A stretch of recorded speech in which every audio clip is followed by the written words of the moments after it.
Saya Mopi Widiana Nanggono dengan NIM 010432200065 dari kelas reguler B tahun 2022 akan membuat video ujian tengah semester untuk mata kuliah Ekonomi Politik Kawasan Amerika. Saya akan membuat video rangkuman apa yang telah saya pelajari dari setengah semester kebelakangan ini. Jadi, ekonomi politik di kawasan Amerika mencerminkan interaksi kompleks antara sistem politik dan ekonomi yang berkembang dari sejarah panjang kolonialisme hingga era modern yang diwarnai oleh globalisasi dan integrasi ekonomi. Wilayah ini terdiri dari Amerika Utara, Amerika Tengah, dan Amerika Selatan dan Karibia. Masing-masing dengan dinamika yang berbeda dalam hal ekonomi, sosial, dan politik, perbedaan ini tidak terlepas dari bagaimana masing-masing negara di kawasan ini yang mengalami kolonialisasi, kemerdekaan, serta bagaimana mereka mengelola sumber daya alam, perdagangan internasional, dan kebijakan domestik dalam menghadapi tantangan global. Untuk memahami perkembangan ekonomi politik di kawasan ini, kita harus melihat bagaimana sejarah kolonial membentuk pola ekonomi saat ini, bagaimana kebijakan ekonomi dan politik berkembang seiring waktu, serta bagaimana ketimpangan sosial dan peran Amerika Serikat dalam hubungan internasional mempengaruhi dinamika di kawasan ini. Kajian ini juga akan mencakup dampak neoliberalisme, integrasi ekonomi regional, ketimpangan sosial, serta isu-isu kontemporer seperti migrasi dan perubahan iklim yang semakin relevan dalam konteks ekonomi global. Yang pertama, saya akan membahas sejarah kolonialisme dan dampaknya terhadap ekonomi. Jadi, sejarah kolonialisme di kawasan Amerika memiliki dampak yang sangat signifikan terhadap perkembangan ekonomi dan politik di wilayah ini. Sebelum kedatangan bangsa Eropa, berbagai peradaban besar seperti suku Aztec, Maya, dan Inca telah memiliki sistem ekonomi yang berkembang dengan baik, berbasis pertanian, perdagangan, dan pemerintah yang terstruktur. Namun, kolonialisasi yang dapat dilakukan oleh bangsa Spanyol, Portugis, Inggris, dan Prancis mengubah sistem sosial dan ekonomi secara drastis. Di Amerika Latin, bangsa Spanyol dan Portugis menerapkan sistem ekonomi ekstraktif di mana eksploitasi sumber daya alam dan tenaga kerja menjadi ciri utama.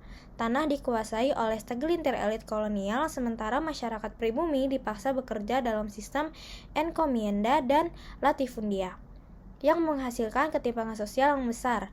Emas dan perak yang diekstraksi dari tambang di Peru, Meksiko, dan Bolivia menjadi sumber utama kekayaan yang dikirim ke Eropa, tetapi tidak memberikan dampak positif bagi perkembangan ekonomi lokal. Sebaliknya, di Amerika Utara, Inggris dan Prancis menerapkan model kolonisasi yang lebih berorientasi pada pemukiman dan pembangunan industri. Inggris khususnya mengembangkan sistem kepemilikan tanah yang lebih merata, yang memungkinkan pertumbuhan kelas menengah dan mendukung industrialisasi lebih cepat dibandingkan dengan Amerika Latin. Model ekonomi yang berbasis pada industri manufaktur dan perdagangan ini kemudian menjadi landasan bagi pertumbuhan ekonomi Amerika Serikat dan Kanada di masa mendatang. Selanjutnya, saya akan membahas pasca kolonialisme dan transisi ekonomi. Setelah memperoleh kemerdekaan, negara-negara di kawasan Amerika Serikat menghadapi berbagai tantangan dalam membangun ekonomi yang stabil. Negara-negara Amerika Latin tetap membangun pada ekspor komoditas seperti gula, kopi, dan karet, yang membuat mereka sangat rentan terhadap fluktuasi harga pasar global. Ketergantungan ini juga diperparah oleh sistem oligarki yang diwarisi dari era kolonial, di mana sekelompok kecil elit tetap mengendalikan sebagian besar sumber daya ekonomi. Ketidakstabilan politik yang sering terjadi di kawasan ini juga memperlambat proses pembangunan ekonomi yang berkelanjutan. Sementara itu, Amerika Serikat mengalami pertumbuhan ekonomi yang pesat, didorong oleh industrialisasi dan ekspansi wilayah. Doktrin Monroe yang diperkenalkan pada tahun 1823 memperkuat kebijakan luar negeri Amerika Serikat, menegaskan bahwa kawasan Amerika adalah bagian dari pengaruhnya dan tidak boleh diganggu oleh kekuatan luar. Kebijakan ini kemudian digunakan sebagai dasar bagi intervensi Amerika Serikat dalam urusan politik dan ekonomi di Amerika Latin. termasuk melalui dukungan terhadap rezim-rezim yang pro-Amerika Serikat serta keterlibatan dalam perubahan rezim selama abad ke-20. Yang selanjutnya saya akan membahas tentang kebijakan neoliberalisme dan dampaknya. Pada akhir abad ke-20, banyak negara Amerika Latin yang mulai menerapkan kebijakan neoliberal yang didorong oleh lembaga-lembaga internasional seperti IMF dan Bank Dunia. Kebijakan ini mencakup privatisasi perusahaan milik negara, deregulasi pasar, serta pengurangan subsidi pemerintah dalam berbagai sektor. Meskipun dalam beberapa kasus, kebijakan ini berhasil meningkatkan investasi asing dan pertumbuhan ekonomi, dalam banyak kasus lainnya justru memperburuk kesenjangan sosial dan ekonomi. Argentina misalnya mengalami krisis ekonomi besar pada awal 2000-an sebagai akibat dari kebijakan neoliberal yang menyebabkan lonjakan utang dan penurunan standar hidup bagi masyarakat.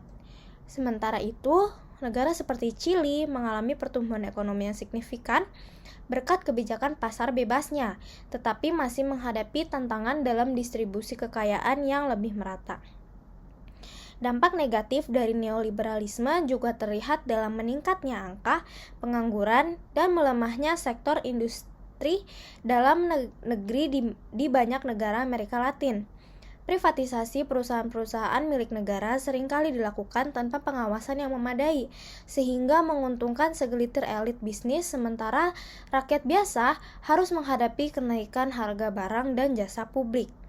Hal ini memicu protes sosial yang besar di berbagai negara dan menandai perlawanan terhadap dominasi kapitalisme global.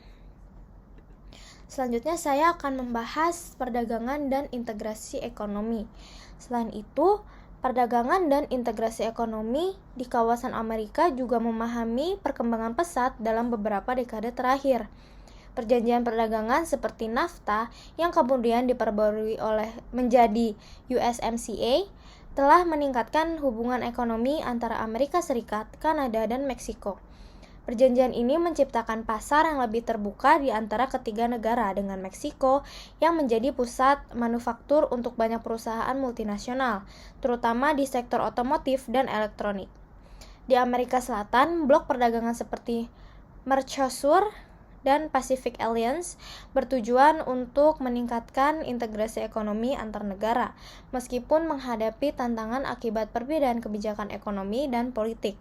Sementara beberapa negara ingin mendorong perdagangan bebas, yang lain tetap menerapkan kebijakan proteksionisme untuk melindungi industri domestik mereka. Lalu selanjutnya kita harus memahami kerangka ekonomi politik di suatu negara yang adalah esensi dalam melihat bagaimana interaksi antara sistem politik, sistem sosial, politik, dan ekonomi yang membentuk kebijakan dan dinamika kehidupan masyarakat. Setiap negara memiliki pendekatan yang berbeda dalam mengelola sumber daya, mengatur hak-hak individu, serta menentukan peran pemerintah dalam ekonomi. Perbedaan ini mencerminkan ideologi yang mendasari sistem ekonomi politik mereka, seperti kapitalisme, sosialisme, dan komunisme. Kapitalisme misalnya, dengan fokus pada pasar bebas dan hak milik pribadi, seringkali dipadukan dengan demokrasi liberal yang menekankan kebebasan individu. Dalam sistem ini, peran pemerintah cenderung minimal, membiarkan pasar mengatur dirinya sendiri, meskipun ada regulasi tertentu untuk melindungi kepentingan publik. Sebaliknya, sosialisme dan komunisme lebih menekankan pada kontrol kolektif atas sumber daya dan produksi, dengan tujuan utama menciptakan kesetaraan sosial dan mengurangi ketimpangan ekonomi. Dalam sistem ini, peran pemerintah sangat besar dalam mengatur ekonomi dan mendistribusikan sumber daya secara merata. Amerika Serikat adalah contoh negara yang menganut kapitalisme dengan sistem ekonomi pasar yang kuat, tetapi juga menerapkan kebijakan sosial untuk menjaga keseimbangan. Pemerintah Amerika Serikat, meskipun pro-pasar, tetap mengintervensi dalam beberapa aspek, seperti regulasi keuangan, kebijakan perlindungan sosial, dan subsidi bagi sektor-sektor tertentu. Hal ini mencerminkan adaptasi terhadap tantangan yang dihadapi, seperti ketimpangan ekonomi, perubahan teknologi, dan persaingan global. Pendekatan seperti ini menunjukkan bahwa meskipun sistem kapitalis berfokus pada pertumbuhan ekonomi dan efisiensi pasar, ada kesadaran bahwa kesejahteraan sosial juga harus diperhatikan. Kebijakan seperti asuransi kesehatan, pendidikan publik, dan bantuan sosial adalah contoh bagaimana pemerintah berupaya melindungi warganya dari dampak negatif pasar bebas yang tidak teratur. Dalam konteks global, kerangka ekonomi politik juga memainkan peran penting dalam hubungan antar negara. Negara-negara yang menganut liberalisme ekonomi mungkin lebih terbuka terhadap perdagangan bebas dan investasi asing, sementara negara yang pendekatan proteksionis atau merkantilisme cenderung membatasi akses pasar mereka untuk melindungi industri domestik. Perbedaan ini menciptakan dinamika dalam hubungan internasional di mana setiap negara berusaha memaksimalkan keuntungannya sambil menjaga stabilitas domestik. Lalu selanjutnya, Amerika Latin merupakan wilayah yang sangat kaya atas keragaman budayanya, etis, dan sejarah. Dengan populasi lebih dari 500 juta jiwa, wilayah ini mencerminkan perpaduan antara berbagai suku bangsa seperti Amero-Indian, Eropa, Afrika, dan Asia. Keberagaman ini bukan hanya menjadi identitas unik dari Amerika Latin, tetapi juga memberikan tantangan dan peluang tersendiri dalam konteks global. Transformasi sosial dan ekonomi yang terjadi seperti urbanisasi yang pesat membawa perubahan signifikan dalam struktur sosial dan ekonomi di kawasan ini. Negara-negara seperti Brazil, Meksiko menjadi pusat pertumbuhan ekonomi yang penting melalui sektor manufaktur dan ekspor. Namun, transformasi ini juga membawa tantangan, terutama dalam ketimpangan sosial dan eksploitasi sumber daya alam, seperti yang terlihat dari masalah deforestasi di kawasan Amazon. Di sisi lain, kebijakan luar negeri Amerika Serikat menunjukkan betapa kompleks dan dinamisnya proses pengambilan keputusan di tingkat internasional. Kebijakan luar negeri Amerika Serikat tidak hanya ditentukan oleh presiden, tetapi juga melibatkan berbagai aktor lain seperti Kongres, media, dan opini publik. Transformasi besar seperti Perang Dingin, serangan 9/11, dan krisis ekonomi global mempengaruhi bagaimana Amerika Serikat memposisikan diri dalam kancah internasional. Peran presiden itu sangat penting, namun kebijakan luar negeri seringkali menjadi hasil dari interaksi antara berbagai kepentingan domestik dan global. Hal ini menciptakan tantangan dalam menjaga keseimbangan antara kebutuhan akan keamanan nasional dan prinsip-prinsip demokrasi yang dijunjung tinggi oleh Amerika Serikat.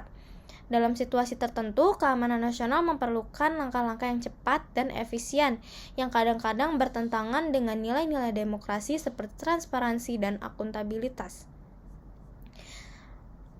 Dari semua yang saya jelaskan tadi, kebijakan luar negeri merupakan keputusan strategis yang dibuat pemerintah dalam hubungannya dengan negara lain. Kebijakan ini sangat berpengaruh terhadap keamanan, ekonomi, dan kesejahteraan masyarakat, baik di dalam negeri maupun di tingkat global. Proses pembuatannya tidak hanya melibatkan presiden, tetapi juga berbagai aktor lain seperti lembaga eksekutif, kongres, kelompok kepentingan, media, serta opini publik. Meskipun presiden memiliki kewenangan besar, ia tetap harus menghadapi dinamika politik, domestik, dan tantangan internasional dalam menjalankan kebijakan luar negeri. Untuk memahami kebijakan luar negeri, ada 3 perspektif utama yang dapat digunakan. Yang pertama itu konteks historis dan kekuatan global memainkan peran penting dalam membentuk kebijakan suatu negara. Yang kedua, kebijakan luar negeri juga sangat dipengaruhi oleh proses pengambilan keputusan di dalam pemerintahan, terutama oleh presiden dan berbagai lembaga eksekutif seperti Departemen Luar Negeri. Terus yang selanjutnya, yang ketiga, ada faktor domestik seperti opini publik, pemilu, serta peran media dan kelompok kepentingan juga dapat mempengaruhi kebijakan luar negeri. Selain itu, ada 3 tema utama yang sering muncul dalam kebijakan luar negeri Amerika Serikat. Pertama, meskipun presiden memiliki peran sentral dalam kebijakan luar negeri, kapasitasnya untuk memimpin seringkali diuji oleh faktor politik, domestik, dan perubahan global. Yang kedua, ada pola kesinambungan dan perubahan dalam kebijakan luar negeri Amerika Serikat. Meskipun kebijakan luar negeri terus berkembang, beberapa aspek tetap konsisten seperti peran Amerika Serikat dalam ekonomi global dan penggunaan kekuatan militer untuk kepentingan nasional. Ketiga, ada ketegangan antara demokrasi dan keamanan nasional, di mana kebijakan luar negeri seringkali berhadapan dengan dilema antara melindungi kebebasan individu dan menjaga stabilitas negara. Di sisi teori ada 3 pendekatan utama yang menjelaskan bagaimana Amerika Serikat berinteraksi dengan dunia.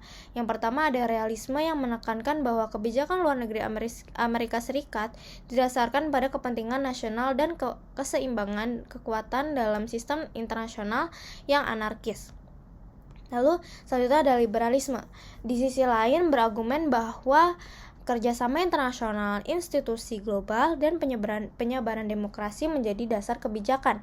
Sementara itu, ada konstruktivisme yang melihat bahwa kebijakan luar negeri Amerika Serikat seringkali dipengaruhi oleh identitas nasional dan nilai-nilai sosial seperti demokrasi dan hak asasi manusia. Lalu yang selanjutnya ada bureaucratic politics model yang menunjukkan bahwa perbedaan kepentingan antar lembaga seperti State Department dapat membentuk kebijakan yang berbeda. Sementara itu ada two-level game theory yang menjelaskan bagaimana pemimpin Amerika Serikat harus menyeimbangkan tekanan domestik dan internasional pressures dalam mengambil keputusan. Baik, selanjutnya Presiden Amerika Serikat sering dianggap sebagai pemimpin politik paling berkuasa, tetapi kenyataannya kekuasaannya hanya dibatasi oleh berbagai faktor meskipun memiliki peran konstitusional penting seperti Commander-in-Chief yang mengendalikan militer, lalu selanjutnya ada Chief Diplomat yang menentukan kebijakan luar negeri, dan Chief Legislator yang dapat memveto undang-undang. Presiden tetap harus menghadapi tantangan besar dalam menjalankan kebijakan. Batasan seperti keterbatasan waktu, birokrasi yang kompleks, tekanan dari Kongres, serta pengaruh kelompok kepentingan seringkali menghambat presiden dalam mengimplementasikan agenda politiknya. Selain itu, faktor ketidakpastian seperti opini publik, media, keputusan pengadilan, serta situasi global juga dapat memperkuat atau melemahkan posisi presiden.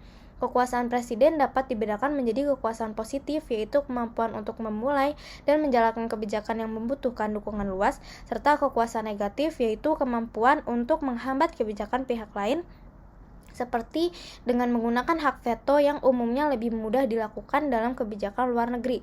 Presiden memiliki kontrol yang lebih besar dibandingkan kebijakan domestik yang lebih dipengaruhi oleh Kongres atau aktor politik lainnya. Namun, tantangan semakin besar dalam isu interdomestik, yaitu kebijakan yang bersifat campuran antara domestik dan internasional seperti ekonomi global dan perdagangan, karena melibatkan berbagai kepentingan yang harus dinegosiasikan. Dengan demikian, meskipun presiden memiliki wewenang yang luas, efektivitas kepemimpinannya bergantung pada kemampuan dalam menghadapi kendala politik serta membangun strategi yang tepat untuk mengamankan dukungan dan menjalankan kebijakan. Pada tingkat low, terutama dalam kebijakan domestik, presiden memiliki kekuasaan yang positif yang terbatas karena harus menghadapi banyak kendala seperti Kongres, birokrasi, dan kelompok kepentingan. Di tingkat moderat, yang biasanya terjadi pada isu-isu interdomestik, kebijakan yang menggabungkan aspek domestik dan internasional. Presiden masih mengalami tekanan dari aktor politik lain, namun memiliki ruang gerak yang lebih luas dibandingkan kebijakan domestik murni. Sedangkan pada tingkat high, terutama dalam kebijakan luar negeri dan keamanan nasional, presiden lebih mampu menggunakan kekuasaan negatif seperti hak veto dan tindakan darurat sehingga memiliki kendali yang lebih besar dalam pengambilan keputusan tanpa banyak hambatan dari lembaga lain. Secara keseluruhan, ekonomi politik kawasan Amerika mencerminkan berbagai tantangan dan peluang yang dihadapi oleh negara-negara di kawasan ini, dari faktor sejarah, kebijakan ekonomi, struktur sosial, dan dinamika global, semuanya berperan dalam membentuk perkembangan ekonomi dan politik di kawasan ini. Dengan memahami faktor-faktor ini, kita dapat melihat bagaimana kawasan Amerika berkembang dan bagaimana tantangan yang ada dapat diatasi untuk menciptakan pertumbuhan ekonomi yang lebih inklusif dan berkelanjutan. Segitu saja penjelasan dari saya. Terima kasih.